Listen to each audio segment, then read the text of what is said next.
Hare Krishna, estamos en el espacio del Instituto de Estudios Bhaktivedanta, concretamente en el programa de Sadhana Online diario, y hoy, siendo domingo, siempre tenemos clases especiales. Hoy la tenemos con su gracia Dwarka Das Prabhu, que es el presidente del Templo de Barcelona, entre otras muchas funciones que ejerce, y nos va a dar una clase de un tema, al menos a mí me parece muy interesante, que se trata nos va a hablar en la escritura, qué es principio, o sea, qué cosas son principio, o sea, Siddhanta, y qué cosas son detalles. Y él, pues bueno, ya nos va a desarrollar esto. Muchas gracias, Prabhu, por, por Hare preparar. Krishna, Nityangi, Y gracias por invitarme y darme la posibilidad de investigar, porque también eh, me hace buscar un poco más en profundidad del tema para poder desarrollarlo. Y bien, hoy vamos a ver, tú me has pedido que vea este tema acerca de qué son las cosas que forman la esencia de nuestra tradición, de nuestra filosofía, de nuestras creencias. Y cuáles son detalles o son relativas a un tiempo, a un lugar, a una cultura. Em, entonces yo preparé unos slides. No sé si puedo compartir. Tienes me el... habilité, voy a ver si está, a confirmarlo, pero sí, ahí estás Ok, habilitado. ok, ahí está. Entonces, esto es... Sí, introducción.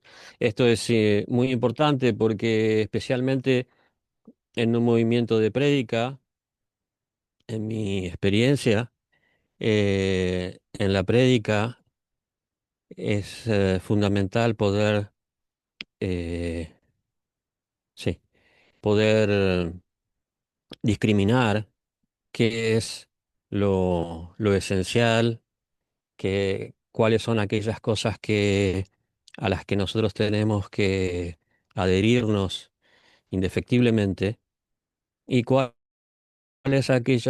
son aquellas cosas que se pueden ajustar.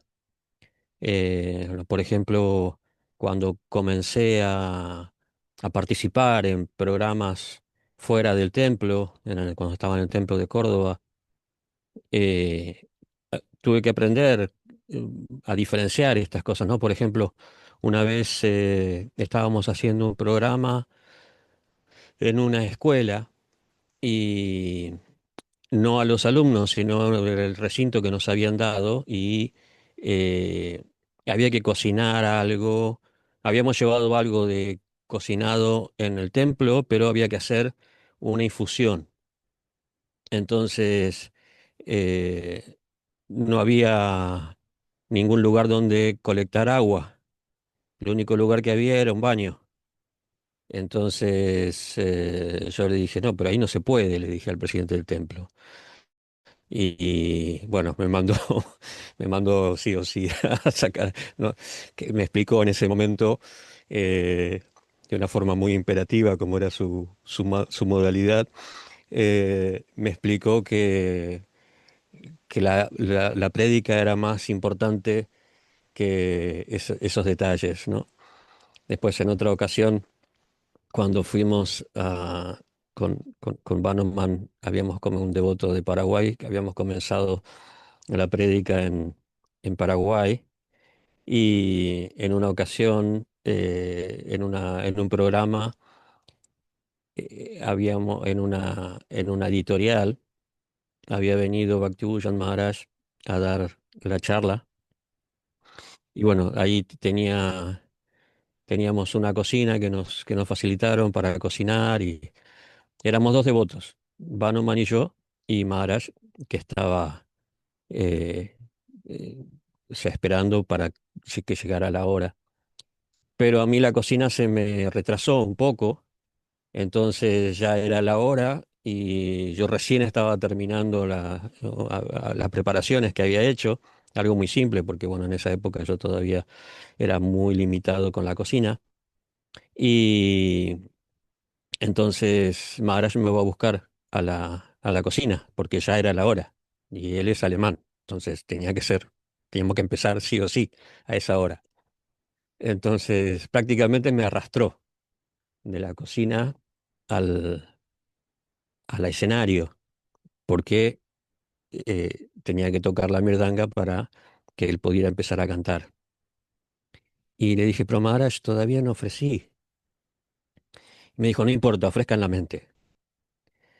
Entonces, mientras tocaba la mirdanga, iba ofreciendo en la mente. Y son cosas que uno va descubriendo en esas circunstancias, cuando tienes que adaptarte a una situación, a un contexto en el que lo importante es que sepas cuáles son aquellas cosas que no puedes adaptar, que no puedes cambiar, y cuáles son aquellas cosas que sí puedes cambiar. Después vamos a ver cuáles son las dificultades de no poder entender esto con ejemplos prácticos, y qué es lo que ayuda a poder discriminar, a poder entender cuáles son.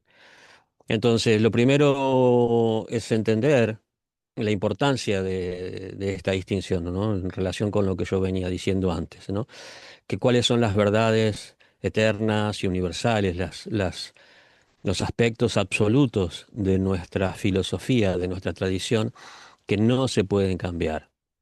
Como dice aquí, ¿no? Los principios de la conciencia de Krishna, ¿no? Aquellos que no se pueden cambiar son los principios de la conciencia de Krishna, que son eternos, que no cambian y que forman la base de la práctica espiritual. Eh, en, a ver qué dice acá, en un contexto cambiante. eh, Los detalles, la diferencia es que son aquellas cosas que pueden ajustarse según el tiempo, según el lugar, según las circunstancias, y que permiten la adaptación. ¿Y qué es lo que produce la confusión? O sea, cuando se mezclan, cuando se toman, por ejemplo, los principios que son relativos como absolutos, como eternos, como que no se pueden cambiar, ¿no? Cuando uno se confunde de esa manera, puede llevar al fanatismo o a una desviación de la esencia espiritual. Cuando yo me uní al movimiento, eh, recién comenzaba una prédica abierta, porque hasta ese momento el movimiento había estado prohibido en Argentina. En el 83 se van los militares, vuelve la democracia, y los devotos consiguen una personalidad jurídica, no como ISKCON, porque ISKCON estaba prohibido, sino como Centro Bhaktivedanta. Entonces, tímidamente, los devotos comenzaron a distribuir revistas y libros, porque antes si te agarraba la policía te metía preso. Entonces, tímidamente, los devotos comenzaron a distribuir libros y revistas, principalmente porque libros no teníamos todavía. Una revista que se llamaba el Tattva. Y, pero íbamos con ropa civil, pelo largo o pelo normal, y debido a que la prédica de los devotos antes de que fueran prohibidos había sido muy agresiva, muy eh, conflictiva, ¿no? Porque a veces se peleaban en la calle, bueno, cosas que mejor no recordar. Entonces le dije, ustedes son los Hare Krishna. Nosotros decíamos, no, no, no, nosotros somos Centro Bhaktivedanta. Que la gente no nos relacionara con esa imagen tan loca y tipo culto, tipo secta, que habían dejado los devotos antes. Entonces, lo importante ahí era la prédica. Lo importante ahí era distribuir estas revistas que tenían extractos de los libros de Prabhupada o extractos de conferencias de Prabhupada y así. Explicaciones básicas de qué es el karma, de por qué ser vegetariano. Yo de hecho me hice vegetariano por una de esas revistas. Y lo relativo era nuestra apariencia, nuestro atuendo. Entonces, vamos a la siguiente página. Ahí está. Entonces, como decía, los principios fundamentales son, primero que nada, ¿no? Como le dice Sri Chaitanya Mahaprabhu a Sanatana Goswami, Jivera Swarupahaya Krishnera Nityadas, Krishnera Tatastha Shakti Veda Veda Prakash. En esas dos líneas, en esas dos frases, está la esencia de nuestra filosofía. Jivera Swarupahaya, ¿no? La posición constitucional, esencial, eterna del alma, de la jiva, ¿no? Krishnera Nityadas, es ser sirviente de Krishna, ¿no? Krishnera Tatastha Shakti Veda Veda Prakash, ¿no? Que formamos parte de su energía marginal y que somos iguales y diferentes al mismo tiempo, ¿no? De la verdad absoluta. Entonces, como dice acá el Bhagavad Gita, Krishna es la fuente de todo. Aquella persona que conoce, sabe esto, se ocupa en su servicio. Entonces, eso es la esencia más profunda de nuestro servicio.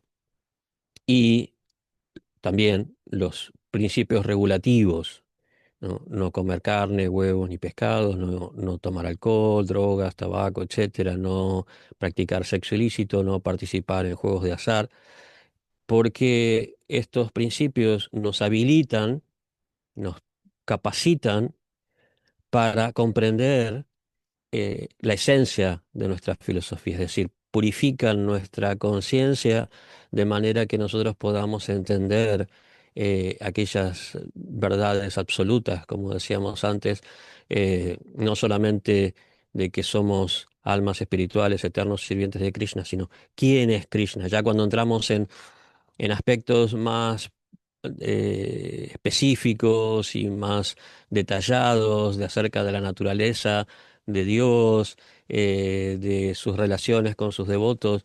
Estos principios nos habilitan a entender esto, ¿no? Por ejemplo, cuál es su relación con las gopis. Si nosotros no seguimos el principio de no practicar sexo ilícito, entonces nuestra contaminación puede deformar esa visión de cómo es la relación de Krishna con las gopis, en donde Prabhupada explica claramente, en las escrituras se explica claramente de que no hay el menor tinte de lujuria.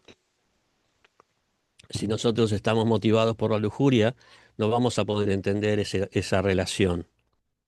Y así, si nosotros comemos carne y que implica el sufrimiento de otros seres, no vamos a entender la bondad de Dios, no vamos a entender la relación o la naturaleza igualitaria de todas las entidades vivientes en relación con Dios. Y bueno, diferentes aspectos de nuestra filosofía que no es muy difícil poder entender si uno no purifica su mente, su conciencia, a través de estos principios, de estas regulaciones. Si nosotros practicamos juegos de azar, nuestra mente no va a estar lo suficientemente equilibrada, tranquila, estable, para poder apreciar estos principios ni las relaciones de Krishna con sus devotos, ¿no? Porque va a estar siempre agitada y siempre especulando en términos de ganancia, ¿no? O sea, en el juego de azar lo que importa es ganar, y como sea, ¿no? Y muchas veces en muchos juegos se utiliza la mentira. No sé aquí en España, en Argentina tenemos el truco, que es el juego de cartas más famoso, y se basa en la mentira. Entonces, y es muy divertido y es muy atractivo. Yo, a ver, ya ni me acuerdo cómo se jugaba porque hace más de 40 años que no lo practico, pero ya sé, dentro de los juegos de azar, de cartas, mi experiencia es el mejor. Pero tiene eso que se basa en la mentira, ¿no? Y de una forma supuestamente amigable, pero si nosotros nos acostumbramos a mentir, ya sea por, por razones de diversión o en una relación amistosa, o sea, podemos no decir, ah, bueno, pero fue una mentira inocente, una mentira blanca, pero si nosotros nos acostumbramos a eso, difícilmente podremos entender la verdad absoluta. Entonces, bueno, todos estos principios nos capacitan para poder entender quién es Krishna, quiénes somos nosotros, cuál es nuestra relación, cómo podemos revivir esa relación, etcétera, ¿no? Cuáles son los principios que nos transmite la filosofía, las escrituras, ¿no? Entonces, como decía antes, también otro tema, el alma como sirviente eterno. Bueno, eso ya lo expliqué en el verso ese del Sri Chaitanya Charitamrita, el canto del Santo Nombre, que es el medio por el cual nosotros podemos alcanzar en esta era a revivir esa relación eterna con Dios, y el servicio como el medio por excelencia. Estos son nuestros principios fundamentales. O sea, esto es lo que nosotros no podemos adaptar ni cambiar. No es que podemos en algún momento decir, ah, no, bueno, adoramos al señor Shiva porque, bueno, también forma parte de la verdad absoluta.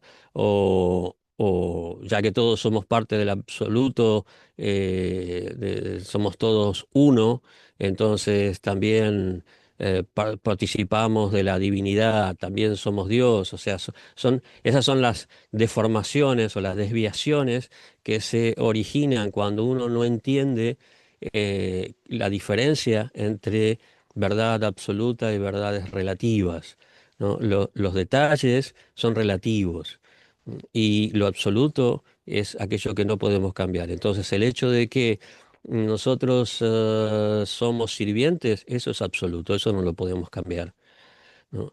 No es algo relativo, no es que, bueno, en una circunstancia, mientras estoy bajo el influjo de Maya, yo soy sirviente, pero cuando yo me libero, me vuelvo Dios, me vuelvo el absoluto. Esa es la desviación o la mala interpretación de la filosofía mayavadi, o incluso también algunas corrientes agayas que están influenciadas por esa filosofía mayavadi. ¿No? Que adoptan alguno adopta, se vuelve como Krishna y tiene su séquito de gopis y bueno, todo ese tipo de cosas. Eh, ¿Cuáles son las cosas relativas? Bueno, cuáles son las formas externas a, a través de las cuales se expresan esos principios. Como decía antes, por ejemplo, el tema de la ropa es uno de esos principios, ¿no? Los detalles no cambian la esencia del bhakti, es decir, cuando uno va con ropa civil, con ropa común, normal, a Sankirtan o a hacer un programa, ¿no? A raíz de que yo cuando me uní en movimiento no usábamos ropa devocional en la calle, yo ya me acostumbré a esa manera y no usábamos sica. Bueno, hace un tiempo he empezado a dejarme la sica por instrucción de un devoto mayor, pero a lo largo de mis casi, no, sí, prácticamente los 40 años y pico que soy devoto, nunca usé sica y no hizo mucha diferencia en mi vida espiritual. Eh, como decía antes, en la ropa, en la calle no uso ropa devocional. En el templo, en los programas sí, ¿no? Y no ha cambiado mi vida espiritual por una cosa o por otra. Entonces, y más en los lugares, en aquellos lugares en los que eh, los devotos tenían restricciones, el movimiento estaba restringido y no podía eh, de- manifestarse así abiertamente, como cuando yo fui a Paraguay, el movimiento también estaba prohibido ahí. Y bueno, no podíamos decirnos abiertamente, manifestarnos como Hare Krishna. Me acuerdo, no sé si yo lo conté una vez, en una ocasión estábamos participando de una feria del libro en Paraguay y ahí, debido a que la institución que estaba organizando esa feria del libro había hecho todos los trámites legales para que pudiéramos estar, pudimos hacer un pequeño vayan, un canto, un kirtan en la calle fuera del sitio donde se hacía la feria del libro. Teníamos un pequeño escenario y éramos 4 o 5 devotos con Bhakti Swami ahí cantando y teníamos, no recuerdo si 4 o 5 policías alrededor y no estaban ahí para cuidarnos, no estaban mirando hacia la gente, no, estaban pegados al escenario, pegados literalmente al escenario, mirándonos a nosotros. Entonces, bueno, en esos sitios, en esas condiciones, eh, es para poder hacer esa prédica, uno tiene que adaptarse, no puede presentarse así abiertamente.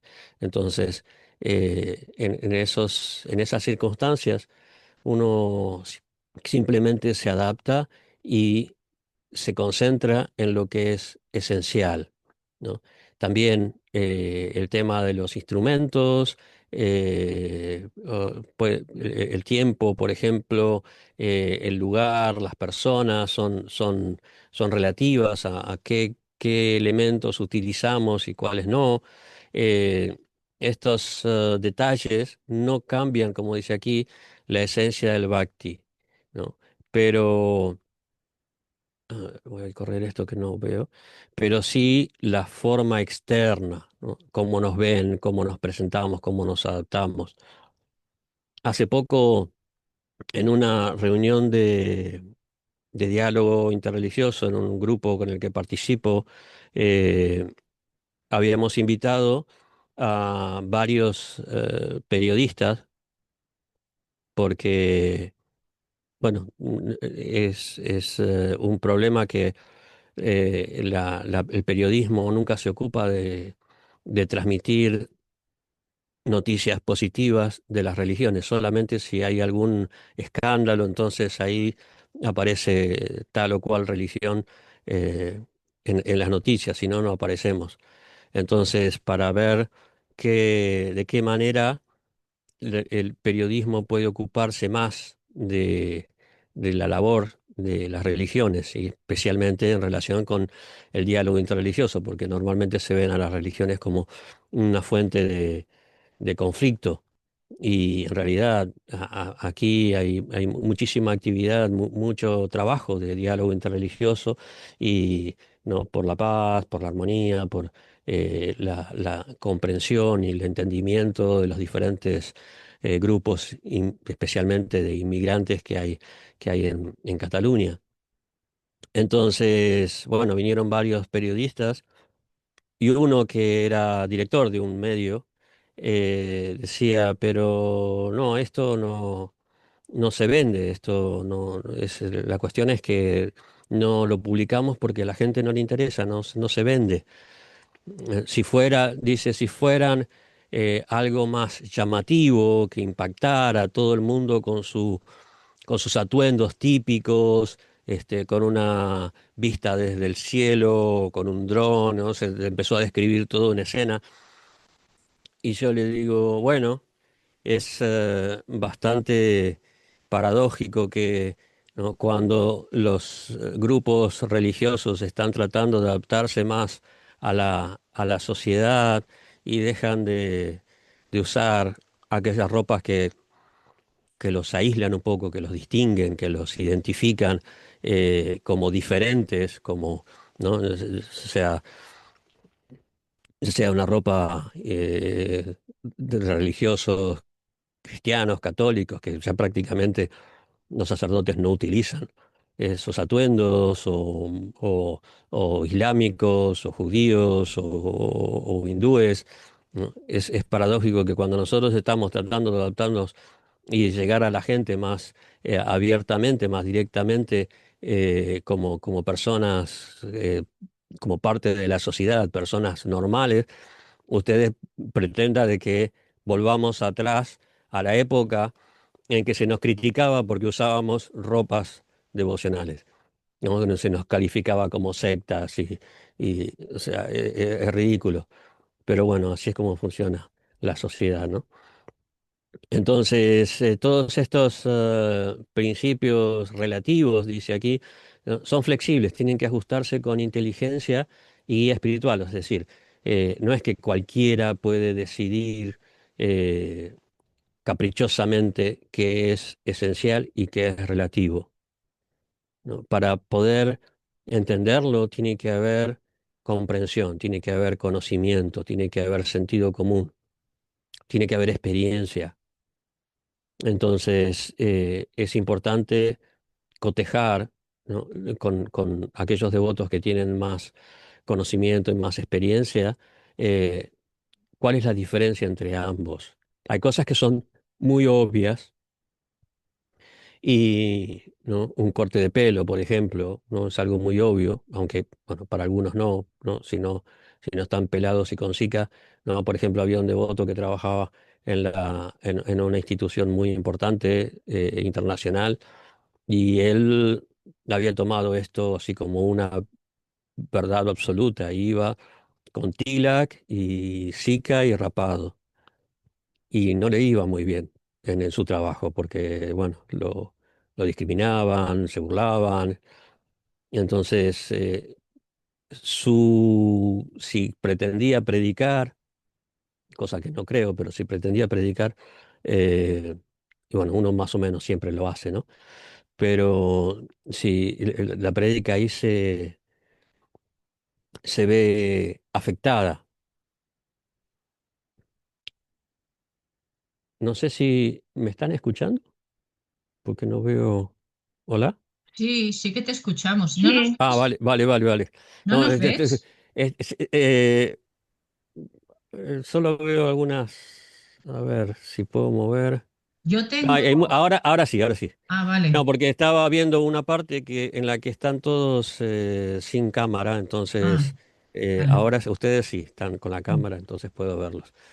Eh, entonces, si nuestra prédica se ve afectada por seguir estas normas relativas, eso es un problema. Entonces nosotros tenemos que adaptarnos.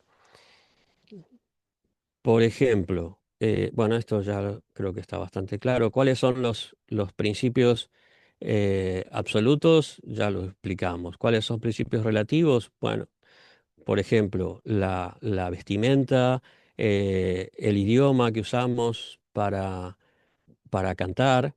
eh, Normalmente nosotros cantamos en sánscrito, cantamos en bengalí, eh, pero tenemos que traducir eso. No podemos simplemente ser completamente estrictos y no traducir, ¿no? Por ejemplo, hay ciertas tradiciones que tienen prohibido traducir las escrituras. Antiguamente en el cristianismo era así. La misa se celebraba en latín y si no sabías latín no entendías nada. El Corán está prohibido que se traduzca.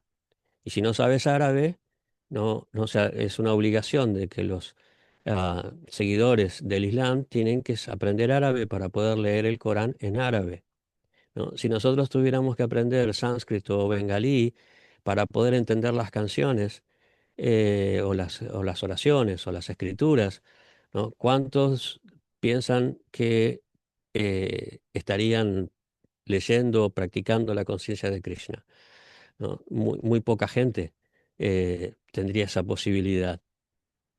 El estilo de los templos también, y tanto la estructura, la arquitectura, como los rituales. O sea, no, por ejemplo, nosotros aquí en Barcelona teníamos Mongalarti a las 4:30 y para ajustar más, para que pudiera venir más gente, lo cambiamos a las 5:30. Si hubiéramos considerado que la hora era un principio absoluto, entonces nos hubiéramos mantenido en esa tesitura. Entonces, hoy en día hay gente que viene de afuera, que no vive en el templo, para el Mongalarti, ¿no? A las 5:30, ¿no? Si hubiéramos seguido haciéndolo a las 4:30, no vendrían. La organización también, o sea, los roles que cada uno cumple, los métodos de prédica, ¿no? Hoy en día, por ejemplo, tenemos mucha prédica a través de las redes, como ahora el sadhana online, ¿no? Si nosotros dijéramos, no, no, no, el sadhana se hace solamente en el templo, entonces Paul tendría que venirse desde Mataró, no recuerdo dónde está, pero Desde está Figueras. más lejos Ah, no, todavía. perdón, no, Figueras no, de Gerona.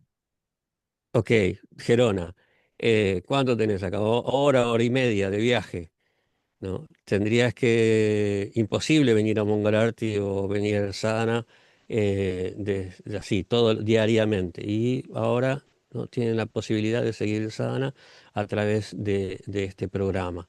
Y la prédica en las redes es muy importante, ¿no? Pues si dijéramos, no, la única prédica son los libros de Prabhupada.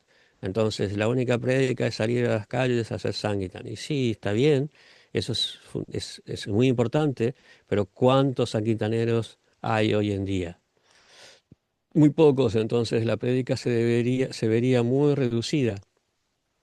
Y hoy en día hay Sankitan a través de las redes, hay distribución de libros a través de las redes. Entonces, todos estos son principios que eh, son obvios porque se están produciendo, porque que los devotos ven la posibilidad y lo adaptan, ¿no? Entonces, como es algo más común, lo podemos entender. A veces hay cosas que son más difíciles de entender, que son más eh,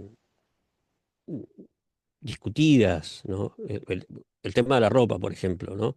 Eh, el movimiento dentro de ISKCON que comenzó Hridayananda Maharaj, Krishna West, fue muy discutido dentro de ISKCON, muy discutido. Y prácticamente al Swami se le prohibió eh, predicar en muchos lugares, ¿no? No podía viajar, ¿no? Hasta que los devotos entendieron cuál era el espíritu detrás de ese programa, cómo ese programa era una adaptación. Esto es algo que Maharaj estuvo predicando hace mucho tiempo. ¿Cuál es la esencia, ¿no? Y la importancia de adaptar aquello que no es esencial a ciertos contextos, ¿no? La importancia de la adaptación, ¿no? Él decía que una institución que no se adapta desaparece, ¿no? Que no se adapta a las diferentes circunstancias, desaparece. Entonces él decía que para poder adaptar uno tiene que entender la diferencia entre lo que es la esencia y lo que es relativo, ¿no? Y él decía que el tema de la ropa era relativo. Nitiangi, tú has levantado la mano, dime. Sí, también quería decir una cosa que menciona mucho su santidad Hridayananda Das Goswami de las comidas, que muchas veces en los templos hay mucha costumbre de hacer unas comidas estilo hindú y a veces eso pues no, sí, como que a algunas personas les puede parecer exótico y bien y a otros pues por ejemplo en Valencia pues gusta mucho la paella o en Cataluña, yo qué sé, la crema catalana, diferentes cosas, platos que se pueden hacer y ofrecérselos a Krishna y que a Krishna también, dice él, que le gusta, igual como a nosotros, por ejemplo, nos gusta si vamos a Alemania a ver cosas típicas de Alemania o si vamos a Francia, que haya las características de cada lugar y las variedades, pues que a Krishna también. Le gusta que en unos lugares le ofrezcan una cosa, en otros otra, y no todo el mundo allí todo igual, así estándar. Y todo raro, porque llega la gente y lo ve todo rarísimo, hasta la comida también lo ve raro. ¿Y esto qué es? Y entonces, pues, que es que se puede ofrecer a Krishna las comidas de tipo local, pero por supuesto versión vegetariana, sin ajo, sin cebolla y eso. Sí, la cocina, la música, el estilo, los instrumentos que se utilizan. Pero fíjate que cuando yo hace muchísimos años que no voy a la India, pero las últimas veces que fui, haciendo el Parikram de Mayapur, los devotos que cocinaban adaptaban las preparaciones a nuestra forma, a nuestro estilo de comer, o sea, no tenían que ser picantes, eran preparaciones que se adaptaban a nuestra costumbre, a nuestra cultura, ¿no? Para los devotos, la mayoría éramos devotos occidentales. Y no podemos seguir una forma de comida india que es tan picante, ¿no? Eh, entonces, la cuestión es encontrar un equilibrio, un equilibrio, porque, por ejemplo, hay lugares donde tienes parte de la comunidad es de la India, parte de como acá, por ejemplo, una buena parte de la comunidad es ruso-ucraniana, otra parte de la comunidad es latina, entonces, y hay diferencias culturales muy grandes. Entonces, ¿cómo podés unir a esas culturas tan diferentes? Bueno, resaltando aquellos elementos que no cambian, que son absolutos, que son los elementos comunes que compartimos, que son importantes que compartimos. Krishna es Dios, nosotros somos sus sirvientes, el Bhakti es el camino, y las escrituras y nuestra sucesión discipular. Entonces, todos esos elementos son esenciales, son comunes y de esa manera podemos convivir y trabajar juntos y progresar comunidades y culturas tan diversas, tan diferentes. Por eso Prabhupada decía que la conciencia de Krishna es la verdadera Naciones Unidas, ¿no? Si te pones a analizar cómo es que culturas tan diferentes pueden convivir y pueden eh, estar en armonía, eh, no es fácil, es muy difícil. Y la prueba son las Naciones Unidas.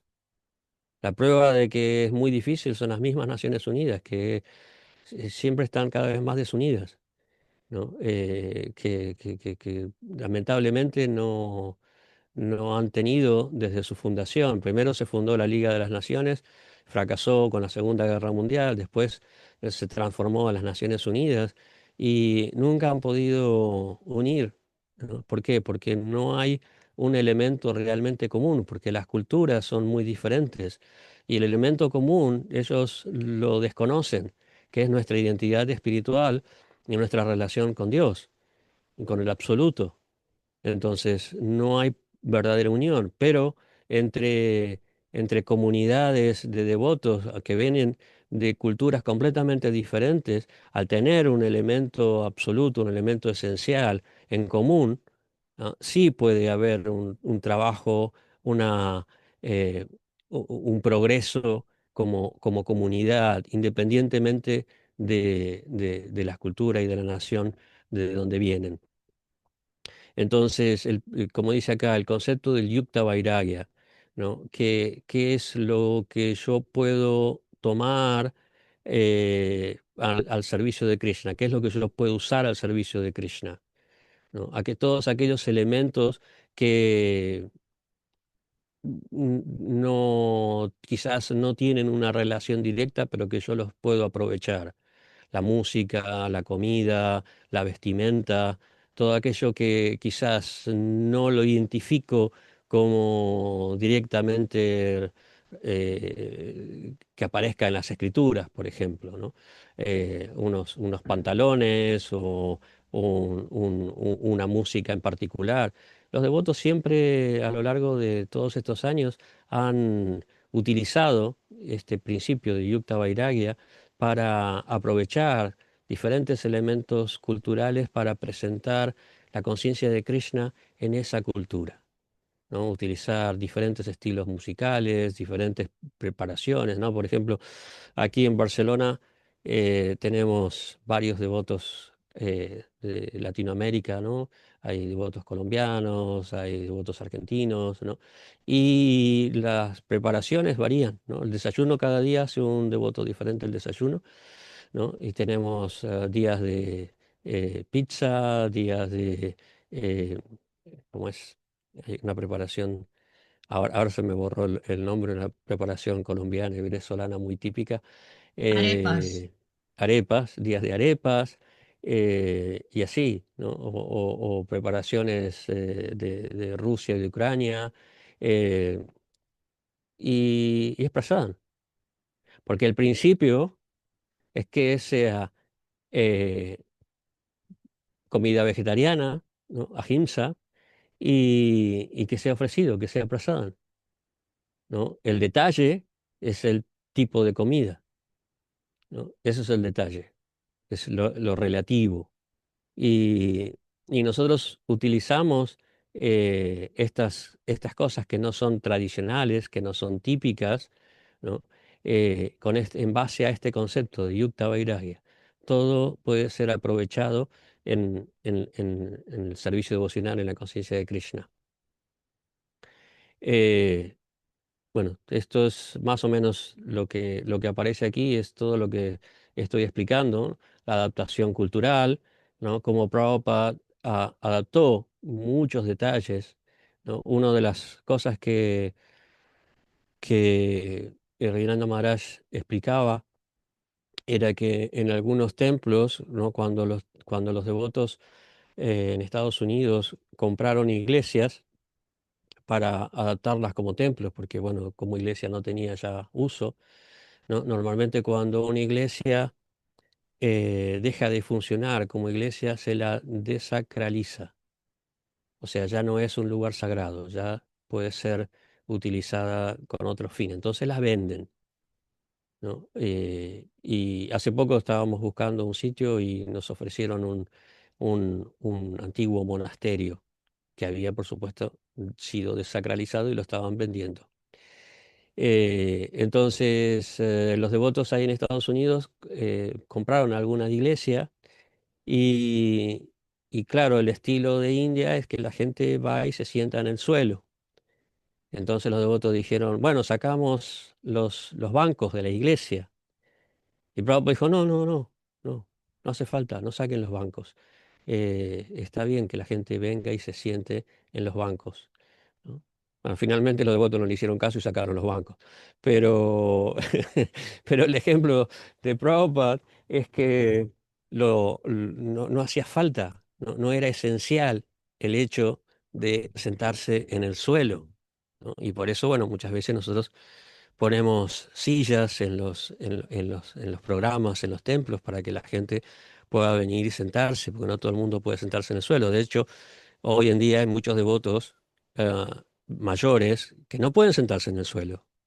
Entonces necesitan sillas. O sea, es como la vida nos va enseñando a adaptarnos, porque nos obliga a adaptarnos, ¿no? Y sentarse en el suelo no es un principio esencial de la conciencia de Krishna.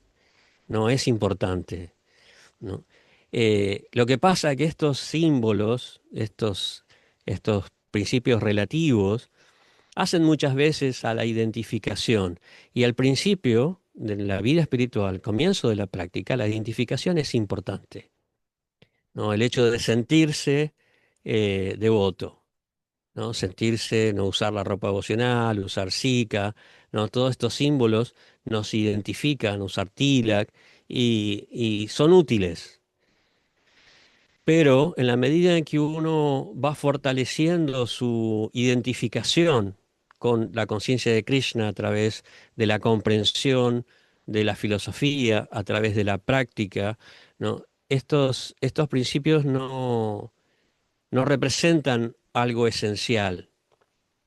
Lo importante es seguir el camino, ¿no? Por ejemplo, en una época, los devotos en Estados Unidos especialmente, en otros países también, pero los más conocidos son en Estados Unidos, eran secuestrados por deprogramadores, personas que contrataban las familias para sacar al hijo de la secta, ¿no? Entonces ahí sufrían diferentes situaciones prácticamente de tortura, ¿no? Que los obligaban a comer carne, o les inyectaban drogas o los obligaban a tomar alcohol, cosas muy, muy agresivas, muy feas, ¿no? Entonces, en el movimiento se comenzó a instruir a los devotos de que, bueno, tú dile que sí a todo, acepta todo y sal de ahí rápido y vuelve a la conciencia de Krishna, ¿no? Entonces, eso implicaba mucha eh, determinación. Ahí se veía realmente quién estaba firme en su práctica, en su devoción, en su creencia, ¿no? Cuando pasaba por este tipo de situaciones. Los devotos en Rusia pasaron mucho de esto también.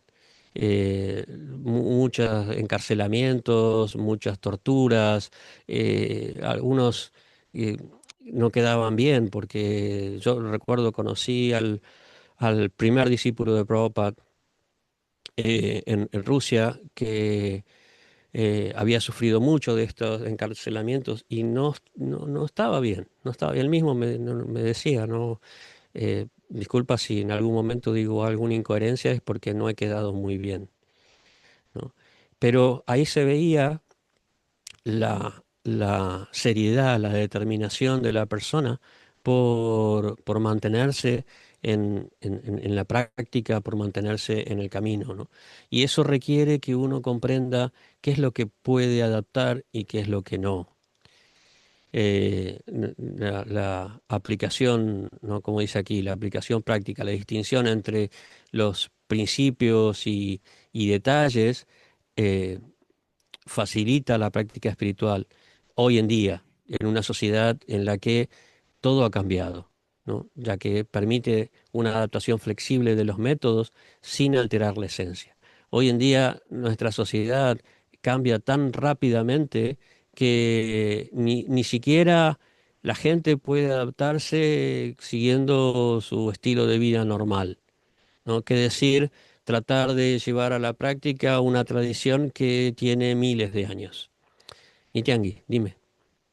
Mira, a ver si nos podías hablar un poquito acerca de los roles de diferentes personas, ¿no? Vamos a poner, por ejemplo, el rol de un sannyasi. Antiguamente tenían un tipo de rol.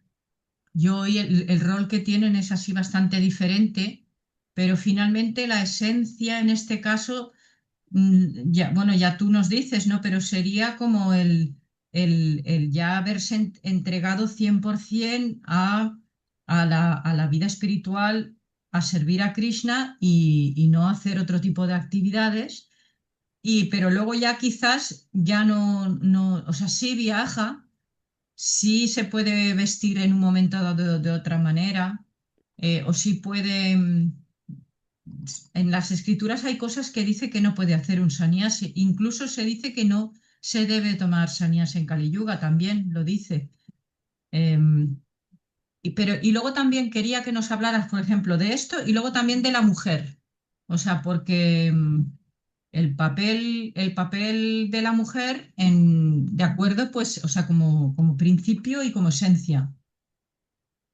Perdón, como Sí, esencia y como detalle. el tema de los sannyasis es algo que el tiempo va a ir aclarando cada vez más.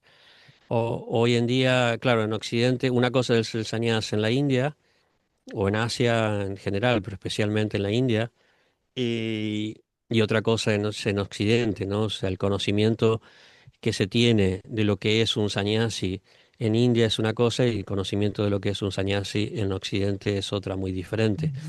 Eh, pero si bien en Occidente no puede que la gente en general no sepa qué es un sannyasi, eh, en mi experiencia yo veo que la gente entiende que es una persona especial, ¿no? Que es alguien que es digno de un cierto trato especial, de un cierto respeto especial, de una cierta atención especial, atención en cuanto a que uno tiene que oírlo. Es como cuando Prabhupada fue a Estados Unidos, los jóvenes que se le acercaron pudieron entender que él era especial, no solamente por su energía, por su sabiduría, por su pureza, sino también por su vestimenta. Lo que nos vemos en el Prabhupada Lilamrita tiene mucho de esto, que a los devotos, que a los futuros devotos, que a los jóvenes que se le acercaron, les llamaba mucho la atención ver al Swamiji, ¿no? Y eso los atrajo. Yo personalmente, eh, en ciertos aspectos, creo que el sannyasi es algo eh, que hoy en día no tiene mucho sentido, pero a la vez veo que de todas maneras tiene su efecto, ¿no? O sea, Sri Chaitanya Mahaprabhu tomó sannyas, ¿por qué? Para la prédica. Entonces, yo veo que es mucho más fácil predicar siendo sannyas que no siéndolo. Es mucho más fácil en cuanto a que la gente te presta más atención. No es como cuando viene un profesor de una universidad y se lee el currículum primero, ¿no? Probablemente tú no conoces a esa persona, nunca la has escuchado, no sabes cuánto sabe, pero te dicen el currículum y ya le prestas más atención. Ya lo escuchas con otra atención, ¿no? Y con el sannyasi pasa algo similar, ¿no? Que puede que no conozcas a la persona, pero te dicen, ah, viene un sannyasi, ¿no? A predicar. Entonces, ah, bueno, voy al programa, voy a la clase. Ya hay otra predisposición, que si viene este fulanito de tal, ¿no? Dwarka Das, ponele, va a Málaga, y si nunca me has escuchado, si no me conoces, o mejor, si me conoces, capaz que no vas.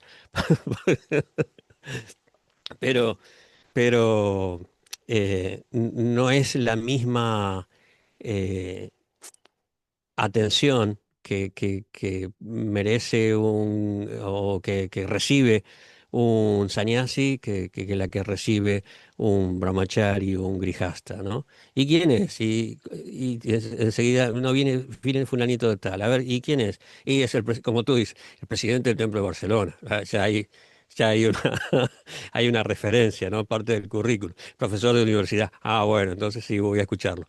Es así, más o menos así es como funciona la mente de las personas en general. El hecho de uno ser un sannyasi y si además tiene un cargo y si además tiene títulos académicos, ¿no?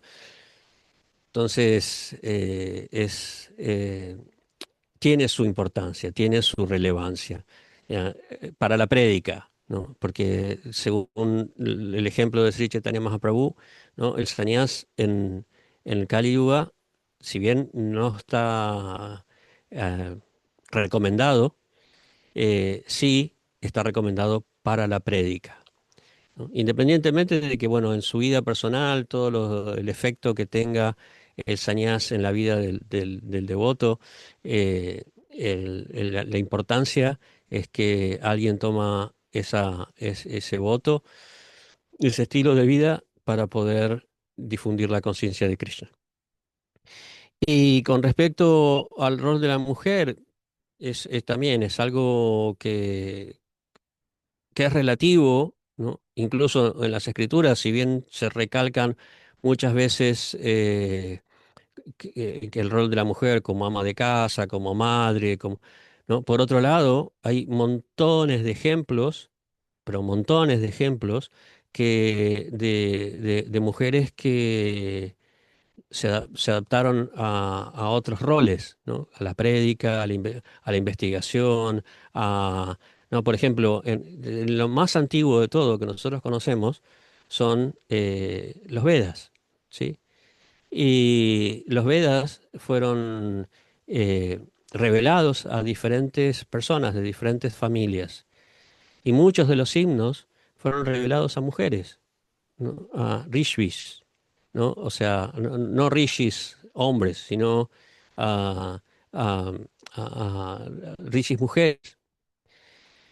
Entonces, el tema del rol de la mujer es muy relativo y hoy es más relativo que nunca, porque eh, no hay prácticamente diferencia en el desempeño, especialmente en Occidente, ¿no? En el desempeño del hombre al de la mujer, ¿no? O sea, todavía hay diferencias, en el sentido de que, bueno, en algunos casos cobran menos o, tienen más limitaciones, porque todavía hay muchas barreras que hay que superar, o hay muchos así, obstáculos, muchas situaciones que hay que superar, pero cada vez más se está igualando y, y a través de esta igualación, ¿no? Y a través de las posibilidades que se les da, que antes no tenían, se está demostrando de que no hay prácticamente, o sea, el tema de los roles es completamente relativo, no hay diferencia,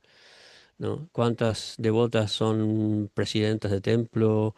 Eh, creo que hoy en día el rol más eh, importante que hay que superar es el de devotas maestros espirituales, devotas gurus, ¿no? Bueno, eso está en discusión, está en revisión y, ¿no? Es cuestión de tiempo de que eso se corrija, ¿no? No, por ejemplo, la devota que es presidenta del templo del Manor en Inglaterra, ¿no? Uno de los templos más importantes de Occidente, que reciben más cantidad de gente, que por lo tanto requieren una administración difícil, experta, ¿no? Y es una discípula de Prabhupada que ocupa ese rol. Entonces, es muy relativo, ¿no? No es un principio fundamental, ¿no? Esto lo hace un hombre, esto lo hace una mujer. Definitivamente eso es totalmente relativo. De modo que el principio fundamental sería, pregunto, que tanto un hombre como una mujer son almas espirituales y que son sirvientes de Krishna. Esto sería el principio fundamental, ¿no? Y lo demás Claro, pues, porque, son porque seguir, detalles y tratar de seguir vivir en armonía, ¿no? ese, sí, seguir ese sistema de roles eh, contradice un principio fundamental. O sea, ahí se ve como una cuestión relativa, no solo que es innecesaria, es contraproducente. ¿No? No solamente que no tiene ninguna importancia, sino que además contradice un principio fundamental, un principio esencial, que no somos el cuerpo, no, que somos seres espirituales. Entonces, eso es importante entenderlo, ¿no? Porque si nosotros pensamos que el detalle o el principio relativo del rol es más importante, entonces creamos una desviación, ¿no? Creamos una desviación en nuestra filosofía, en nuestra comprensión, en nuestra tradición, ¿no? Y eso es, por ejemplo, lo que dice aquí, el medio se vuelve el fin, ¿no? Es cuando el rol de la mujer o el rol del hombre es más importante que el servicio, o es más importante que la comprensión de que no somos el cuerpo, entonces se deforma todo, ¿no? También otro error es la rigidez en la interpretación. No, esto es así y ¿por qué? ¿no? Como nos decían antes nuestros padres, porque sí, porque lo digo yo, se acabó. Y esto no, porque no. Eh, no hay una explicación, entonces no hay una razón detrás de eso, ¿no? Y simplemente está la respuesta rígida, porque sí. O la razón puede ser un espíritu completamente contrario a dejar que Krishna sea el controlador y a querer ser yo el controlador. También puede ser esa la razón subyacente. Sí, bueno, eso siempre está. Eso para nosotros es muy difícil de realizar, ¿no? Krishna nos tiene que obligar para, para mostrarnos de que Él es el controlador. Muchas veces nos obliga, nos pone en situaciones en las que no nos quede más remedio que aceptar que Él es el controlador. Eh, Porque es lo último que vamos a dejar, el intento de ser los controladores. El ego falso es lo último, es nuestra última conexión con el mundo, es lo último eslabón que nos ata, el último eslabón de la cadena que nos mantiene prisioneros en este mundo. Entonces, a veces Krishna, por misericordia, nos fuerza, nos pone en situaciones en las que nosotros realicemos, sí, está bien, no soy el controlador, ¿no? Eso es difícil, ¿no? La Entonces, la vejez, rigidez, sí, dime, la vejez, digo que la vejez es eso, sí, sí, el, nos el que va ya no puedas levantar los brazos o cosas así, ¿no? totalmente. Entonces, esa rigidez también en la vejez te vuelve más rígido, esa rigidez mental. Si uno no se adapta, no se vuelve flexible, cada vez se va volviendo más rígido, más limitado, y físicamente, en la medida en que estamos identificados con el físico, físicamente más inútiles, ¿no? La vejez es una época en la que nosotros tenemos que darle más importancia a nuestra comprensión, nuestra experiencia, nuestra parte más interna, tanto intelectual como espiritual, de utilizar más que nada esa parte, porque, bueno, está enriquecida por los años de práctica, ¿no? Y la parte física, bueno, tiene que quedar un poquito de lado.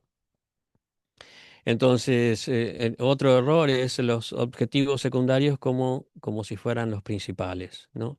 Eh, por ejemplo, hay ciertas prácticas que son absolutas y hay ciertas prácticas que son relativas en nuestra tradición, ¿no? Por ejemplo, el canto del santo nombre es absoluto, ¿no? El sadhana, como sadhana, es absoluto, ¿no? Eh, pero hay prácticas que son relativas, ¿no? Yo a veces discuto con algunos devotos aquí con respecto al chaturmasya, ¿no? Si nosotros no entendemos el sentido o las circunstancias en las que se da, se vuelve necesaria esta práctica, entonces no podemos entender, ¿no? Si yo tomo el chaturmasya como, bueno, una austeridad, como una forma de comprometerme. Bueno, está bien, es una práctica como puede ser cualquier otra. Pero si yo entiendo las circunstancias en las que se practica el chaturmasya, no tiene mucho sentido practicarlo en Occidente, ¿no? ¿Por qué? Porque el chaturmasya se practica, es recomendado en los 4 meses del monzón, en los que los peregrinos o los sannyasis no pueden viajar, se tienen que quedar en un sitio y para no apegarse emprenden ciertas penitencias, ciertas austeridades para no apegarse al lugar y no dejar eh, su, su sadhana, sus votos. Entonces, bueno, ese es el sentido del chaturmasya, ¿no? El chaturmasya en Occidente, como chaturmasya, no tiene mucho sentido. O sea, son austeridades que puedo practicar en cualquier mes del año, porque no hay monzón.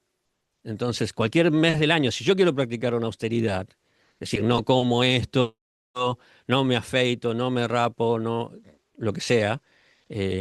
No, por ejemplo, una de las austeridades de Chaturmasya no solamente es evitar ciertos alimentos, ¿no? O sea, por ejemplo, Jayapataka Maharaj lo hacía en una época en India en la que él comía solo lo que podía comer, estando inclinado, estando agachado, con las manos atrás, ¿no? Usar las manos para tomar el alimento, y lo que podía comer en esa posición, y eso era todo lo que comía durante el día, ¿no? O sea, hay prácticas que son bastante importantes, bastante serias, y que para un sannyasi, para un tapashvi, ¿no? Puede tener sentido, ¿no? Y lo ayuda a ser más fuerte. Eh, pero no es un voto que todos los devotos deban seguir, y que no es algo que en Occidente tenga sentido practicar en estos meses del año. Bueno, por lo menos esa es mi visión. O sea, quizás estoy completamente equivocado, tal vez, pero dentro de mi comprensión relativa, yo lo que entiendo es eso, ¿no? Entonces tenemos que ver ah, por qué hacemos lo que hacemos, ¿no? Si yo digo, bueno, voy a seguir una penitencia, una austeridad, bueno, perfecto, ¿no? Sigue la que te resulte este, difícil, porque uno tiene que hacer un esfuerzo, y esa es la idea de la austeridad. Sigue la que te resulte difícil, y cuando esté determinado, ¿no? Cuando sea, ¿no? Como por ejemplo en el Islam siguen el Ramadán, ok, ese mes, ¿no? Siguen ciertos ayunos y comen ciertos alimentos, etcétera, ¿no? O la Pascua, tanto en el judaísmo como en el cristianismo. Son momentos en los que las personas deciden seguir una austeridad, ¿no? Entonces, yo quiero seguir una austeridad, bueno, puedo elegir Chaturmasya, seguirlo como austeridad, ¿no? Pero puede ser en cualquier mes del año, ¿no?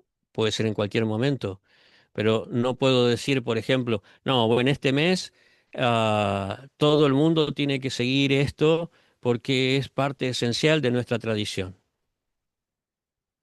No, es algo que se puede hacer, ¿no? Que está bien, si quieres hacerlo en ese mes, hazlo en ese mes, no pasa nada, todo bien, ¿no? Pero no es algo esencial de nuestra tradición.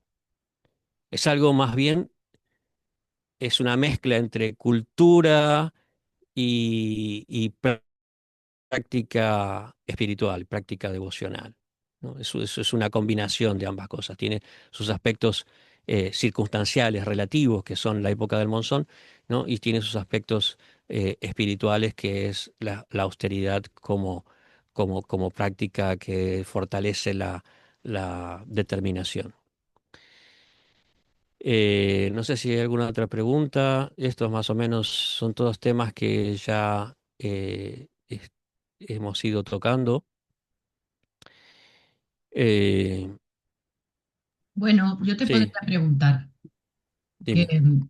que, bueno, me imagino que es difícil, ¿no? De responder lo que te voy a decir, pero bueno, lo podemos hablar así para explorar más que nada. Es como para hacer una exploración.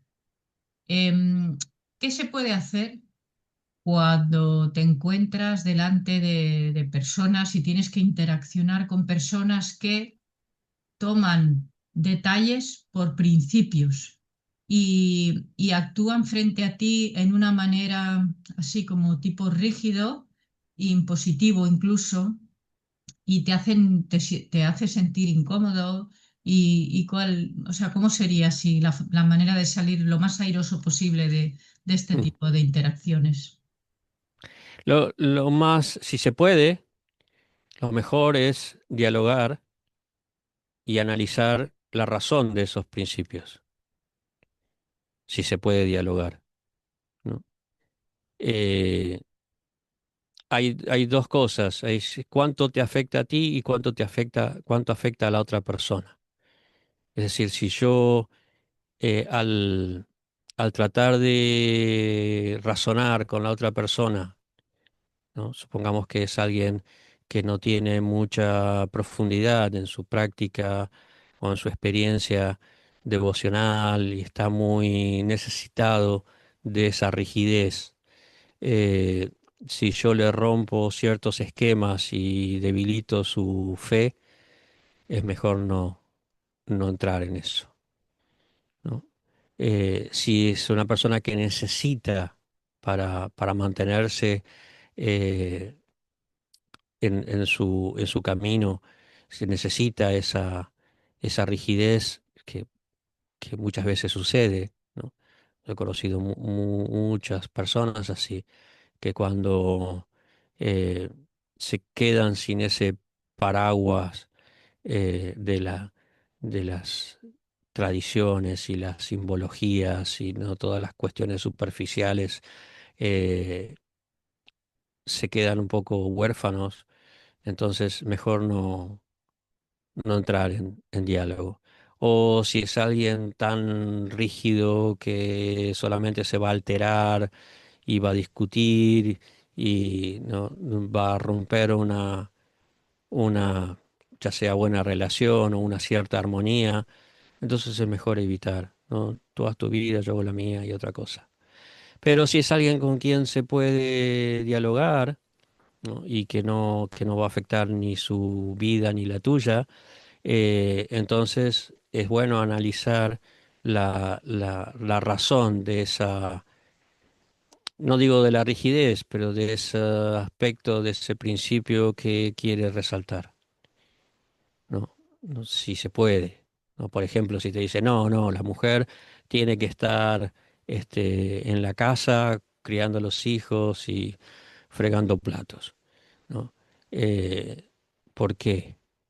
¿No? Donde físicamente o espiritualmente, dónde está la asignación de ese rol exclusivo para mujeres, donde dice que un hombre no puede hacer eso o donde dice que la mujer no puede hacer otra cosa, ¿no? Entonces ir analizando un poco, como yo estaba hablando antes en relación con el chaturmasya, ¿no? ¿Cuál es la razón de esa, ¿no? Donde dice que no supongamos que, no sé, nos encontramos con alguien en la calle y te dicen, ¿qué significa esa línea que, ¿no? que te pones en la frente? ¿No? Entonces uno le explica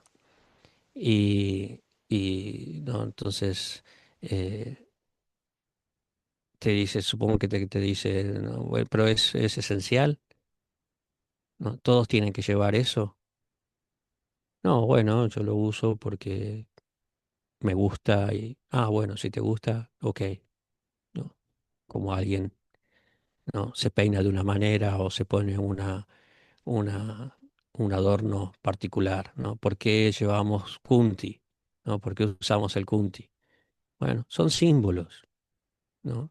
No es literal que van a venir, que si no tenemos el kunti vienen, como nos decían al principio, cuando yo me hice devoto, decía, si no tenés el kunti, vienen los yamadutas y te llevan porque no tenés el kunti.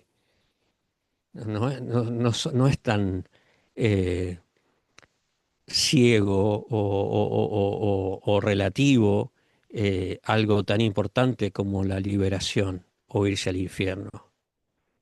No, no depende de un kunti, depende de muchas otras cosas. Depende de nuestro servicio, de nuestra conciencia, de la misericordia de Krishna, ¿no? Y si no tienes eso, un kunti no te va a salvar, ¿no? Si no tienes algo de conciencia de Krishna, si no tienes la protección de Krishna, ¿no? O la compañía de los devotos, ¿no? Un kunti no te va a salvar.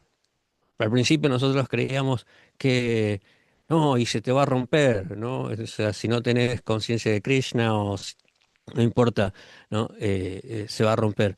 Eso es un poco como pensamiento mágico.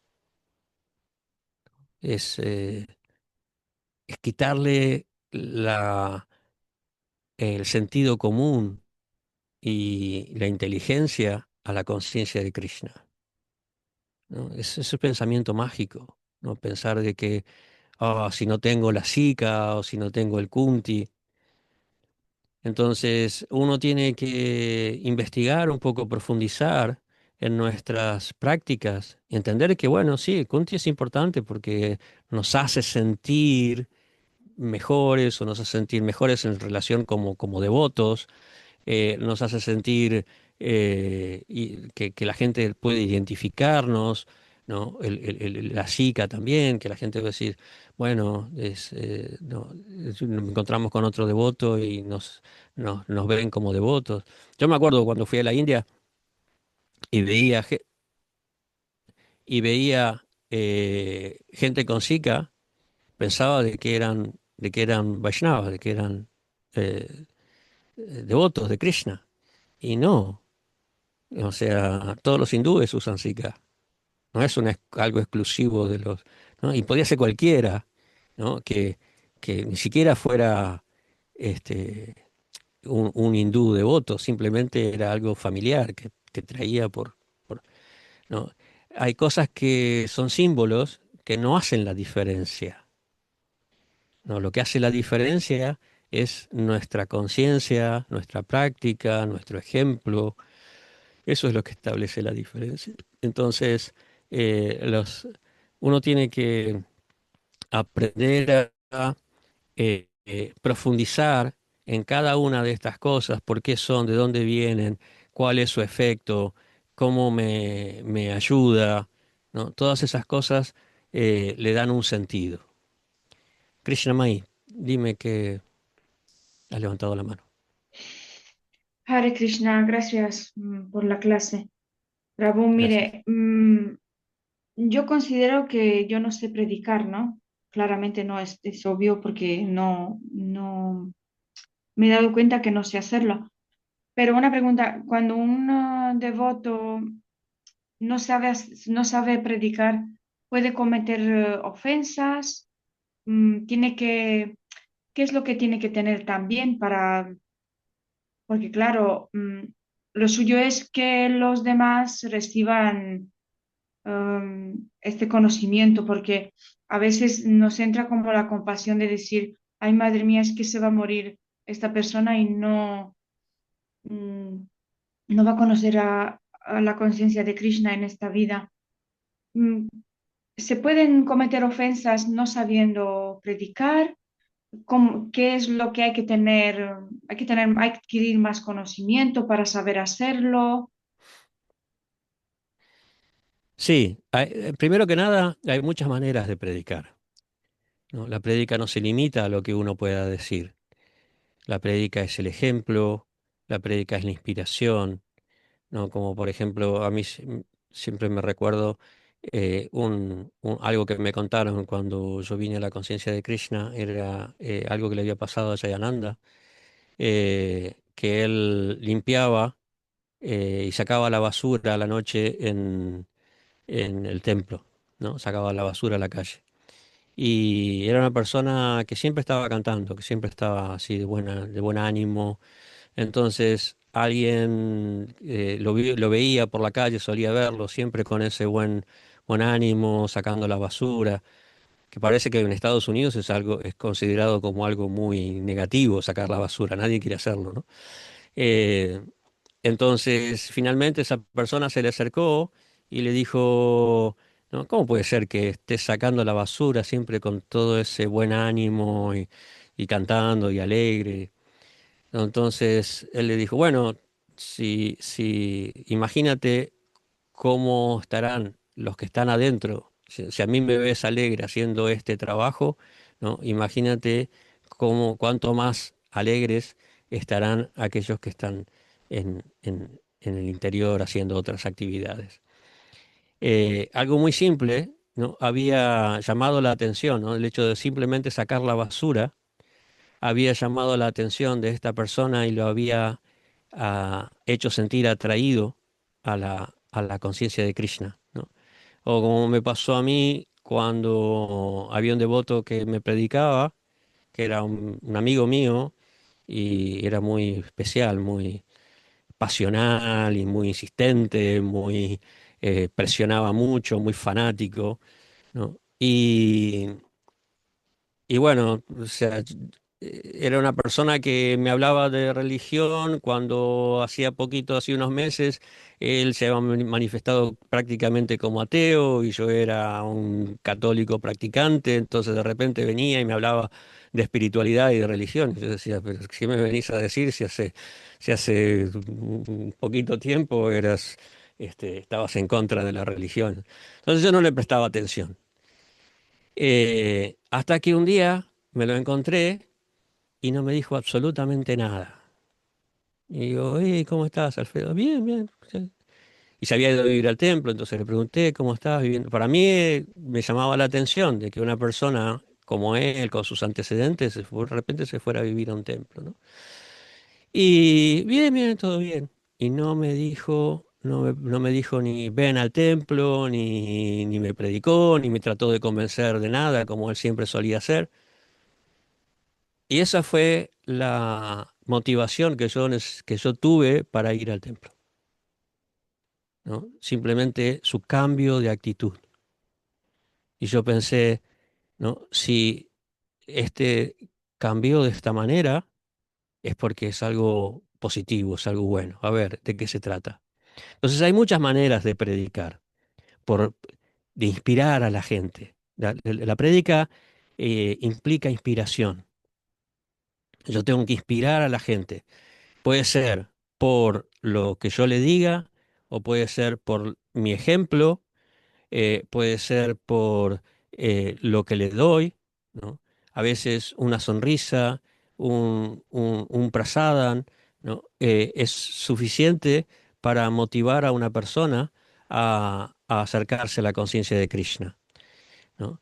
Y con respecto a la prédica como forma de comunicación, como prédica oral, como prédica hablada, lo importante es hablar aquello que uno sabe.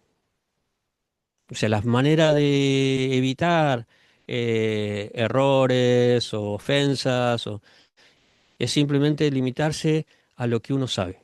Y especialmente a lo que uno sabe por experiencia, ¿no? Uno puede repetir lo que escuchó y eso es positivo, porque uno no simplemente no está inventando, ¿no? Eso es Sabda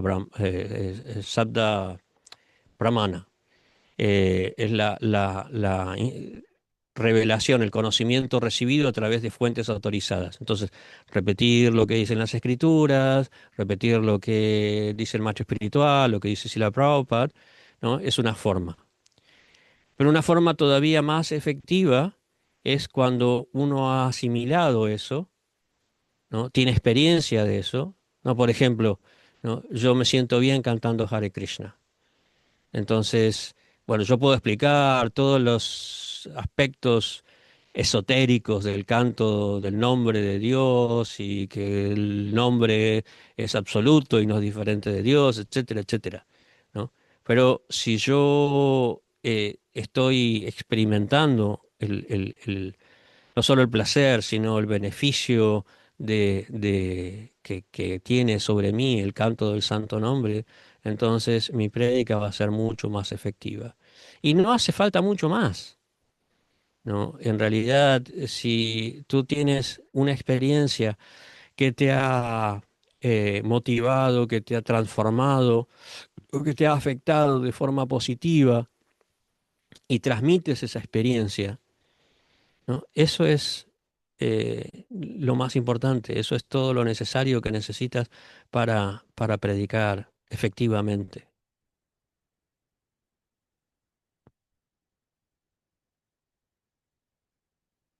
Gracias, muchas De nada. gracias.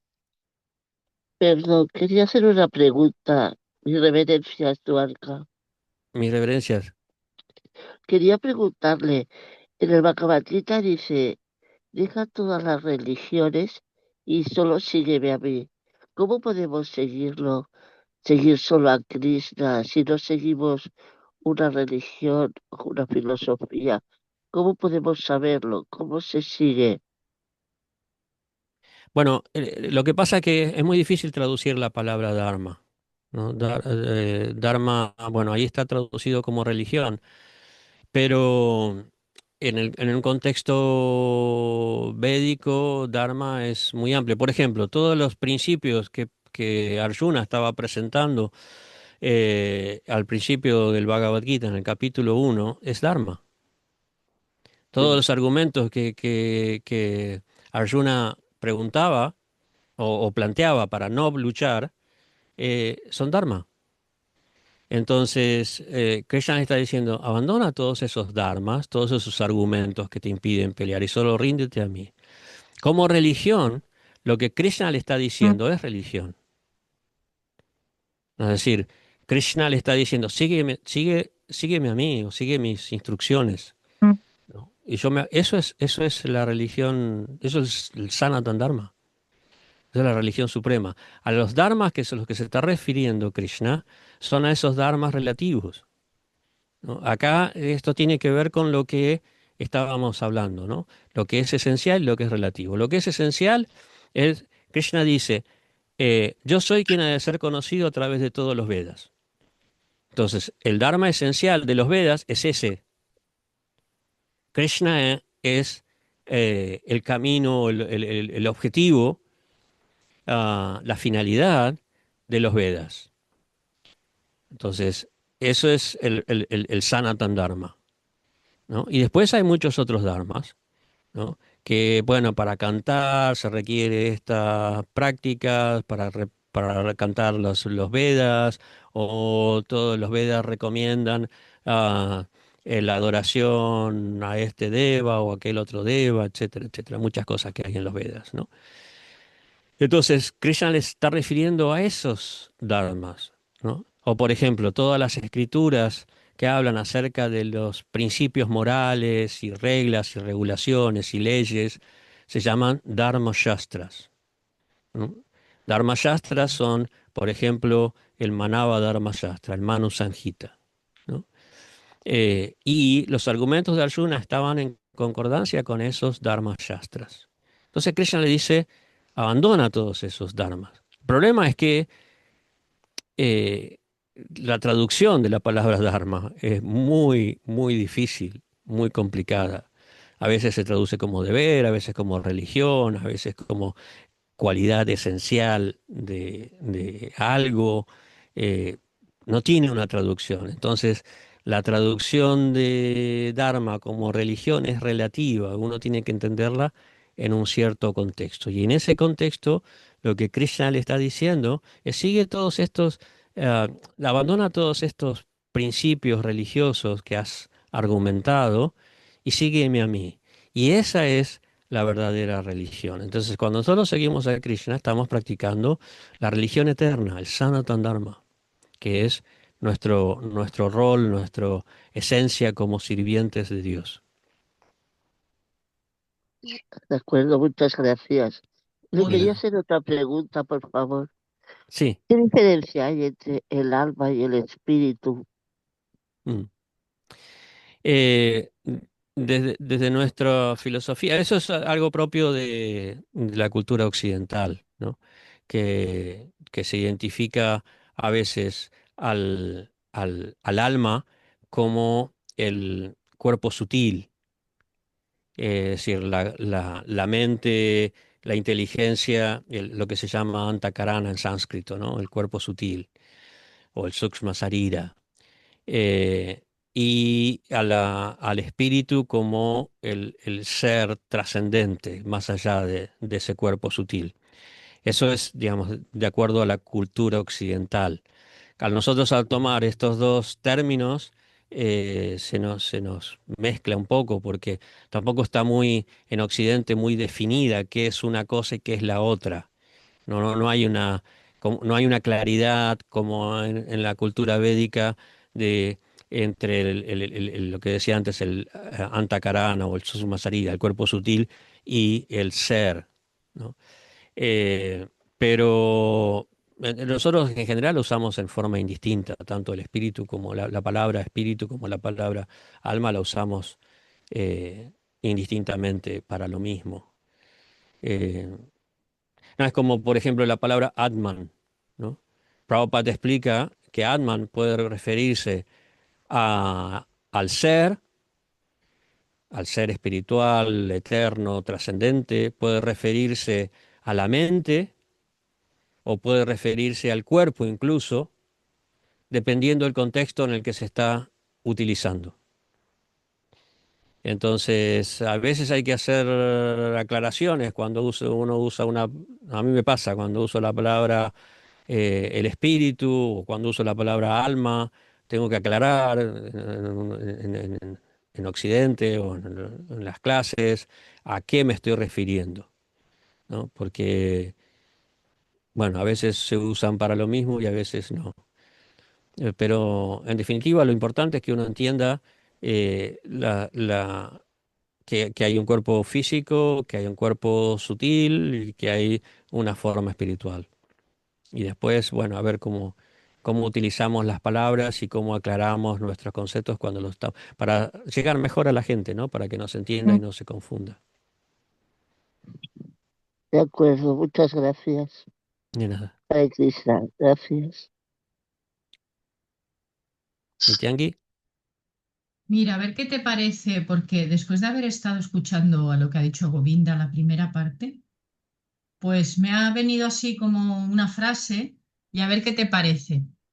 ¿Qué sería la frase? O sea, como no te aferres a los detalles, eh, sino aférrate a la esencia.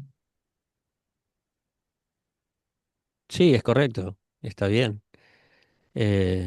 No, los detalles no son lo importante. No, entonces está bien no aferrarse a los detalles. Los detalles acompañan, ayudan, sirven en cierto momento, pero no se debe confundir la esencia con los detalles. Esa es la idea. Ya, y pues fíjate, ya hemos explorado así un poquito más em, sobre este tema, que se podrán escribir libros y libros porque Sí, es muy mm, amplio. sí, Es muy amplio y bueno, a veces puede ser muy debatido, muy discutido. claro. Espero que les haya aclarado algo y no nos haya confundido más. Eh, si fuera ese el caso, lo podemos seguir hablando. Si surgen dudas, este, me lo dicen. Mm. Sí, claro, todo depende, ¿no? De un poquito de el público que hay en el caso de que cuando se hablan estos temas, ¿no? Puede ser así súper, hasta puede uno acalorarse y todo, ¿no? Según con quién trate estos temas, pero en este caso, pues parece que ha estado la cosa muy light. No, dentro de ISKCON hay discusión con respecto a ciertos temas y bueno, porque es parte de la naturaleza del ser humano, como somos personas diversas, con experiencias distintas, a veces no le damos más importancia a una cosa que a otra, ¿no? Entonces puede haber Mm, discusión, puede haber debate y dudas. Pero mm, bueno, en definitiva, la filosofía es bastante clara, Prabhupada nos lo puso fácil, es bastante clara en cuanto a qué es lo importante, ¿no? Esos temas esenciales. Y si nosotros nos mantenemos firmes en esos principios, lo demás, la comprensión y se va a ir revelando, ¿no? ujú. Bueno, pues muchísimas gracias. Ya, sí, fíjate, hoy Gracias a cambiaron la ustedes. hora. ¿M? Sí, Hoy nos hemos descuadrado porque es así mucho más de día y así. Pero pues muchas gracias, Prabhu. Es una fortuna de poder tener tu, o sea, que estés disponible para venir aquí periódicamente, porque eres una persona pues que eso, que le encanta estudiar y por eso pues has estudiado y eso pues se nota, ¿no? Y es ahí, pues eso, no es frecuente las personas eruditas en la sociedad de hoy en día, es muy raro de encontrar. Entonces, pues que gracias, muchas gracias por bueno, estar ahí yo disponible para simplemente nosotros. solo, por un lado, pago la deuda de lo que he recibido a través de todos estos años. Al principio tuve la fortuna de tener devotos que me iluminaron, me instruyeron, me guiaron Y por otro lado, es el rol que Krishna que me ha dado, ¿no? O sea, es mi dharma, poder comunicar. Él me dio una cierta facilidad y me utiliza y bueno, eso es lo que tengo que hacer, ¿no? Así que Ah, yo encantado y agradecido de que me ocupen. mm. Muchas gracias. En general es curioso, pero estamos en una sociedad en donde pues los devotos son generosos y es verdad que cuando pedimos así, ¿puedes dar una clase o tal? Los devotos por lo general son amables y dicen que sí, ¿no? Tenemos esta ventaja también en esta sociedad de ISKCON, ¿eh? Es el ADN Mm. de nuestra tradición. Pues muchísimas gracias y seguimos en contacto, Krishna mediante. Ojalá que tengas una larga, larga vida. Gracias. Hare Hare Krishna. Krishna, gracias. Y muchas gracias a todos por venir. Haribol, Haribol. Hare Krishna.